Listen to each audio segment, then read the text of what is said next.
I want to ask you this question, Brother Sutek. Yeah. How do you see your brother? Do you respect your brother, Larry, Professor Larry? Larry? Yeah, because I want the world to see this and know, because they see y'all debate all the time. Do I respect him? Yes. Do you think that he's a bright brother? Do you think that he's an intelligent brother? I respect Larry. I think Larry is very intelligent. My issue with Larry is not with what he says, but with how he says it. With some of the statements, some of the stuff I agree with him, you know, but when he takes things that I feel is an opinion and he makes it factual, or like makes a statement and it's all-encompassing and it's not all-encompassing, that's what I have a problem with. But for the most part, I definitely respect him. You know, I definitely think he's an intelligent brother. It's just that some things he says to make a point, like he's talking fact in one sense, and then he throws an opinion in and want to make that opinion fact. That's if you notice, that's what I jump in a lot about. When he takes an opinion and tries to make it a fact. All right, Professor, same question to you. How do you view Brother Sutek? You know I respect Sutek. Do you see the brother as an intelligent brother? Of course Sutek's intelligent. He's a good brother. That's why I talk to him. You'll notice that there are individuals that I used to talk to that I don't talk to anymore, right? Do you look forward to this confrontation with you and your brother? Because I know it's sharpens swords. It's sharpens your steel, brother. Well, what happens is this, right? All my brothers who hear this understand, we don't associate in large groups and have dialogue that is designed to stimulate brain cells, right? Mm-hmm. So when you have brothers that you do this with, of course you look forward to seeing them, because you know you're gonna fire off some neurons. That's right. You understand? But Sutek seems to think that the way that I present information is as if it was factual. No, see, Sutek sometimes catches bits and pieces of my personality and associates it with the information. You understand? And the information sometimes gets intermingled with the personality. I can't help that. I'm discussing enemies. I get, you know, that way when I'm talking about the enemy. You understand? Because sometimes, you know, people fantasize about different things. Me, I fantasize about destroying these fuckers. You understand? Mm-hmm. So when I'm talking about them, I'm thinking, damn, if they would have just got their ass back then, we wouldn't be going through this shit right now. You understand? When they was some ignorant fucking cave-dwelling bastards, we should have chopped their fucking heads off and left them there. House of Consciousness presents Brother Sutek and Professor Larry, the great debate. Family, when these two brothers get together, I learned something from both of these brothers, because they dealing with the 7 chakras of their mind, the 7 circuits of the brain. So I learned something from both of these brothers. Neither one of them are wrong. They both right. And I know that you learned something too, family. You feel me? This is the problem, Sutek. This is the problem, Sutek. No, wait, time out. Check this out. All Europeans are ignorant. They control Hold on, you. let's hear one at a time. They got control over you and everybody who looks like you. And they ignorant. So what does that say about you? So hold up, you saying that all white people ain't ignorant? I'm saying he characterizes what he says about Europeans, that they all ignorant, that they all stupid. And I'm saying, no, they not. They're not all ignorant. Right. They can't be. So what is your proof that they are not? What is your argument that they are not all ignorant? My argument they're not all ignorant is they got all our women trying to look like them. Oh, powerful. So they got all our women emulating their woman. You understand? They have economic, culture. They stole your culture. They stole it from you. They took your culture and stole it from you and gave you theirs and said, this is the real deal. So they got all our people, not all of our people, a lot of our people believing in a white God. You understand what I'm saying? And you saying someone ignorant couldn't have that much influence on another couldn't have that much nation. control over you. And it's not, they'll tell you, this guy is my enemy. Here, take this gun and go over there and fight him. But on your homeland where you live, I ain't fighting for you. Right. But I'll make you go 1,000 miles away and fight for me.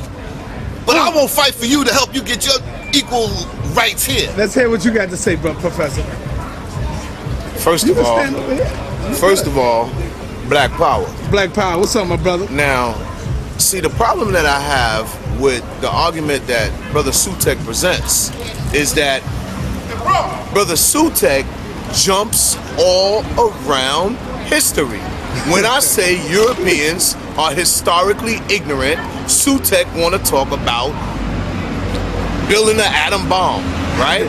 First of all, you have to understand that it does not take intelligence to be a savage.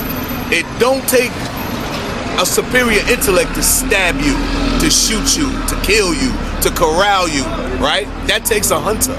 That takes a superior savage. Now, when you invade a peaceful nation, a nation that heretofore have not actively engaged in conflict, but occasionally engaged in minor skirmishes with others that... And who was that? And who was that? Ain't no African ain't no African nation involved in periodic, once in a while skirmishes. There were tribal wars over there in Africa. He's trying to paint this African nation as some peaceful nation, but yet they'll sit up there and talk about how the Moors conquered Spain. You understand what I'm saying? How the African conquered this and the African was running shit all over the world. But now all of a sudden they're some peaceful motherfuckers. Fuck out of here. Now, once again, right? The problem that I have with Brother Sutek is that I'm right all the fucking time. He jumps all over history. See, yes, you had African nations that were warlike and they conquered nations, but you also had African peoples that were not warlike, and those are the ones that they attacked. It's not like it's not like, you understand, they go and attack the bully or the guy with the gun or the guy with the knives and the shields. They went and attacked the people that was farmers, the people that were living pastoral lives. They did not attack warriors. Occasionally, they would get a warrior mixed up in their batch. And you know what happened? That's what happened on the Amistad. But that's not true, because check it out. The Atlantic slave trade started with the inhabitants of West Africa. You understand what I'm saying? And some of the greatest African dynasties came from West Africa. The Mali, Songhai, Ghana. Those were all warrior nations, cuz. You understand what I'm saying? The Mandinka in Mali and West Africa, they were some of the most powerful there. Shaka Zulu fought the British for years and lost. He was a superior warlike intellect, and he lost. He was one of the best Africa had to offer in war, and he lost.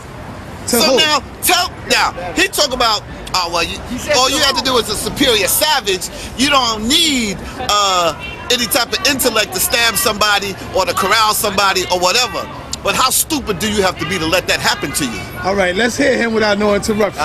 Once again, the problem that I have with Brother Sutek is that he jumps all over history, and now he's jumping all over the continent of Africa. Shaka Zulu was in the south. That's the Zulus, right? West Africa is on the other side of the continent, right? Professor Larry knows his shit too. Is that on the other side of the continent? Let him make his statement. No, where the Zulus were. It's north and west, okay? The Zulus were in the southeast. But that's beside the point, because the issue is the Caucasian, all Caucasians ignorant. Are you gonna let me speak? That's what the issue is. Or are Answer you gonna that question, continue to interrupt me? Are all Caucasians ignorant, Now, Larry? historically, all Europeans, the people who became Europeans are historically ignorant. They were made to be ignorant by the people who ruled them. This is why you had kings and queens, and they eventually serfed their entire population. But were they Caucasians or were they not Caucasians? The people who ruled them. I'm just trying to get understanding as you go along.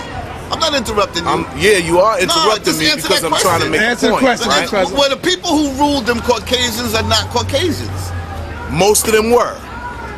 Some of them were not. Okay. The rulers were not ignorant. The rulers interbred with the ruling families from all, just like today, how you get these corporations, right? And they're not really local, they're multinational. That means they're conspiring in multiple levels, in multiple ways. The ruling families of the ancient world did the same thing. They would intermarry their members, this cousin married to that cousin. So you would have these different people at war, but you would have on one side the people related to the other side in the ruling families. That way, when they conquer them, they could go and be the rulers in the next place. This is how they are. What I'm saying, that happened with the Europeans when they realized that they were the minority on the planet. That's when the European, I don't know about the African nations, when they started their intermarriage of the ruling class, but the Europeans started to intermarry in their ruling classes from Italy to France and to Spain and to England when they realized that they were the minority on the planet, that white people were the minority. So then they had to join forces. But so you answering the question that the ruling class of some of these nations was Caucasian and they were not ignorant, right? What I'm saying, what I'm saying, if you allow me to say what I'm saying, is that they did not do this because they realized that they was some minority and that they needed some strength. What they did was they formed alliances in this way, right? They married in order to seal and solidify agreements, trade agreements and land disputes and stuff like that. This is the reason why a princess from this kingdom would marry a prince from that kingdom and stuff like that. These people were building just like they do today, man. That's part of it. That's part of it. This was the reason for it. No, that's not the only reason. Look, Not the only reason. Listen. So look, that if Germany had a war with France, England would jump in on the side of France or Spain because there was blood ties. In different cultures, right? They practice the same thing. They call it arranged marriages. In some Arab cultures, I believe, they arrange the marriage when you're young. Well, let me interject here, man. That got nothing to do with Excuse me, all Sutek. Caucasians are ignorant. Let me interject here. The point. Hold on. Let me interject here and let me change the topic on something that's going on right now. In Japan, Professor Larry, do you think that was intentionally done by the government? Because the government has ways of setting off earthquakes. Do you agree with that? Do you believe in that? Or do you think it was just a freak of Mother Nature? Well, it's not a question of belief, right? When you're dealing with the islands of Japan, they have active faults and the plates, they got two plates colliding under Japan. Japan has earthquakes all the time. And you don't think that the white man could set off earthquakes up in there? Listen, no, I don't think the white man is all powerful, no, right? What I'm saying, they could blow something up and cause some seismic activity. But what I'm saying is this, they monitor Japan so closely, and the Japanese monitor their own island. They're one of the most prepared nations as far as seismic activity. Do you think the United States see them as a threat, as an enemy? No. Hold on a second. Let me just. He was talking about how in Japan they are one of the most technical or logically advanced nations. That's not what I said. In terms what did you say, of monitoring seismic. I said prepared. Okay. For seismic activity because they have it all the time. Okay. But because I read something in the newspaper about that also. How Japan is the most prepared, and they're always having exercises in response to something like that. But what they also said was, if you read further, is that they only had 30 seconds advance warning for this thing. Wow. They said they only had 30 seconds of warning about that earthquake that caused the tsunami. And you don't think that that's the fucking government? How long did you think they knew about it? I don't know. I don't know how long they knew or whatever, but to be so prepared, When you gonna be there? they only had 30 seconds of advance Call me when warning, you're there. and they could do nothing to stop it or to All right, call me when you're there. limit the damage.